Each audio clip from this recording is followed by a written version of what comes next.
শোন, আজকের এই মিটিংটা কিন্তু খুবই গুরুত্বপূর্ণ একটা মিটিং। এখন আমরা সবাই তো সাদা পাতার বিরিয়ানি খাওয়ার জন্য বিভিন্ন মসজিদে ইফতারি করতে যাই। এখন আমি মেসেঞ্জারে একটা গ্রুপ খুলছি, গ্রুপের নাম দিছি ইফতারি খাওয়া বাহিনী। গ্রুপ থেকে খোঁজ পাইছি আজকে পূর্বপাড়া মসজিদে বিরিয়ানির ব্যবস্থা আছে, তাই আমরা সবাই তাড়াতাড়ি যাবো, না হলে কিন্তু আবার বিরিয়ানি পাবো না। আর গ্রুপ থেকে খোঁজ পাইছি পাশের গ্রামে হলো পরশুদিন সাদা পাতার গরুর মাংসের ব্যবস্থা আছে। এখন বাজারের উপর দিয়ে গেলে 5 কিলোমিটার পথ, তাই আমরা বাজারের উপর দিয়ে যাবো না, গ্রামের ভিতর দিয়ে যাবো 1.5 কিলোমিটার পথ। তাড়াতাড়ি না গেলে কিন্তু আমরা আবার ডাল পাবো না, তাই আমরা গ্রামের ভিতর দিয়ে যাবো। এখন এর থেকে বেটার কি করলে বন্ধু, আমরা হলো সাদা পাতার বিরিয়ানির খোঁজ পাবো বলতো?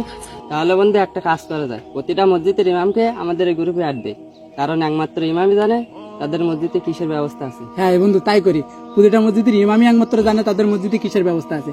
এখন আমরা ইমামের কাছ থেকে খোঁজ খবর নেবো যে তাদের মসজিদে বিরিয়ানি আর সাদা ভাতের ব্যবস্থা আছে কিনা। বন্ধু, ভুনা আর মুড়ি দিলে কিন্তু আমরা যাবো না। হ্যাঁ, ভুনা আর মুড়ি দিলে কিন্তু আমরা যাবো না। যে জায়গায় ভালো মন্দের ব্যবস্থা আছে সে জায়গায় আমরা আছি, ভুনা আর মুড়ি দিলে কিন্তু আমরা যাবো না।